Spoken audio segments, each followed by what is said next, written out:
Kagabi ay maraming mga artista ang pumunta sa first night ng wake ni Jacqueline Jose. Nandoon si Andy Eigenman, ang kanyang anak, pati na rin Gabby Eigenman at si Jake Ejercito. Nagkita sila at nandun din ang apo ni Jacqueline na si Ellie. Maraming mga netizen ang natuwa dahil tila naging reunion ito. Aminado naman si Jake na maayos naman ang relasyon niya kay Andy Eigenman, lalo na sa co-parenting. Makikita rin sa nasabing wake sina Christopher De Leon, Tirso Cruz III, Ivana Alawi, at si Claudine Barreto na talaga namang hindi napigilang maiyak dahil na rin sa lungkot na nararamdaman niya. Matatandaan sa kanyang Instagram post ay ikinuwento ni Claudine kung gaano kalapit ang kanyang tahanan kay Jacqueline Jose.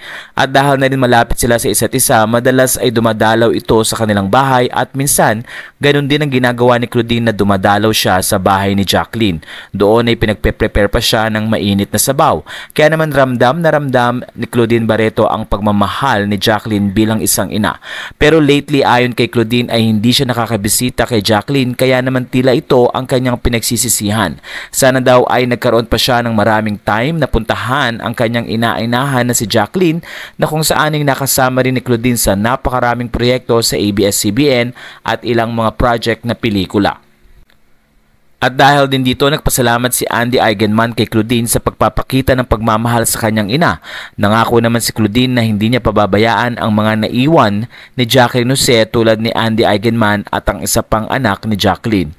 Sa puntong ito ay patuloy namang bumubuhos ang pakikiramay ng mga kapwa-artista, pati na rin ng mga followers at netizen, na kung saan ay patuloy na umahanga sa husay at kontribusyon na ibinigay ni Jacqueline sa pelikulang Filipino.